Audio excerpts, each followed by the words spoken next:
Congress, which is in power in Rajasthan and Chhattisgarh, where the switch to the old pension scheme has already been made, has now promised to restore it in poll-bound Gujarat and in Himachal Pradesh, where elections have just concluded.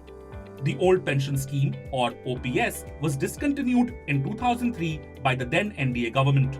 The National Pension System, or NPS, was introduced for central government employees and covered all new recruits joining the service, except the armed forces, from the 1st of January 2004.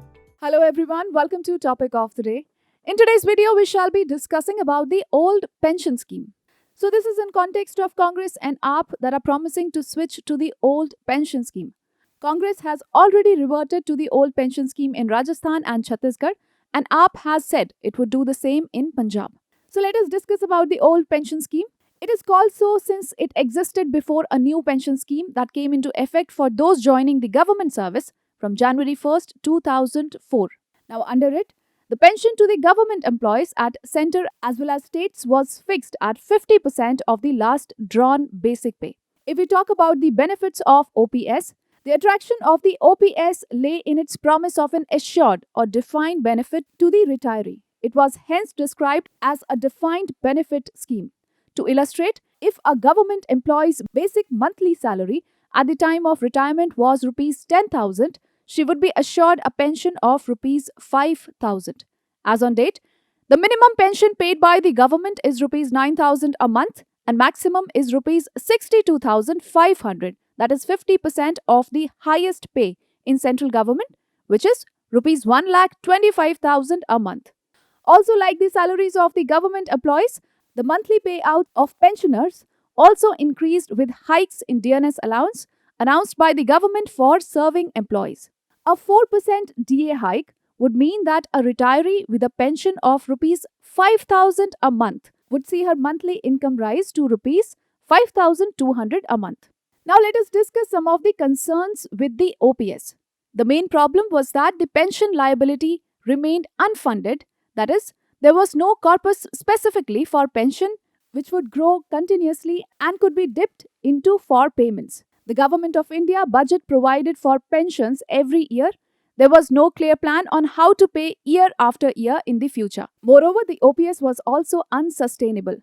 For one, pension liabilities would keep climbing since pensioners' benefit increased every year. And two, better health facilities would increase life expectancy and increased longevity would mean extended payouts. Now, over the last 3 decades, the centre's pension bill had jumped 58 times to Rs 1,90,886 crore. By 2020-2021 for states, it had shot up to 125 times to Rs 3,86,001 crore. Now let us discuss something about the OSS project. In 1998, the Union Ministry of Social Justice and Empowerment commissioned a report for an old age social and income security project, that is the OSS. An expert committee under S.A. Dave, the former chairman of SEBI and Unit Trust of India, submitted the report in 2000. Now the new pension system proposed by the Project OSS report became the basis for pension reforms, and what was originally conceived for unorganized sector workers was adopted by the government for its own employees. The new pension scheme for central government employees was notified on 22nd December 2003. Unlike some other countries, the NPS was for prospective employees. It was made mandatory for all new recruits joining the government service from 1st of January 2004.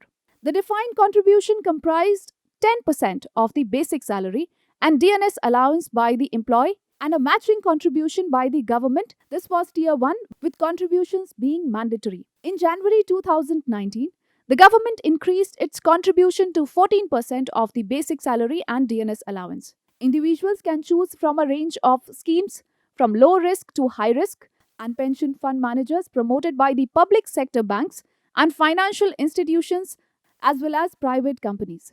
So this was a little bit about the old pension scheme. Now let us take up one practice question on the same. Consider the following statements relating to the old pension scheme. First, since it existed before a new pension system came into effect for those joining government service from January 1st, 2014. Second, In 2008, the Union Ministry of Social Justice and Empowerment commissioned a report for an old age social and income security project.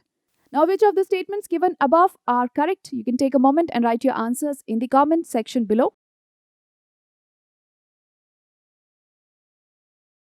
Now, here none of the statements are correct. For the first statement, it says the old pension scheme is called so since it existed before a new pension scheme came into effect for those joining the government service from January 1st, 2014. But as we know, it is not 2014, but it is January 1st, 2004.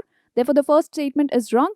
The second statement says that in 2008, the Union Ministry of Social Justice and Empowerment commissioned a report for an age-old social and income security, that is the OSA's project, but it was not again in 2008, but in 1998 that the Union Ministry of Social Justice and Empowerment commissioned the OSA's project report.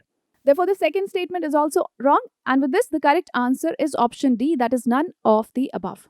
So with this, we call it a wrap of today's edition of Topic of the Day. I hope you liked the video. I will see you with some other topic tomorrow. Till then, take care and do stay tuned.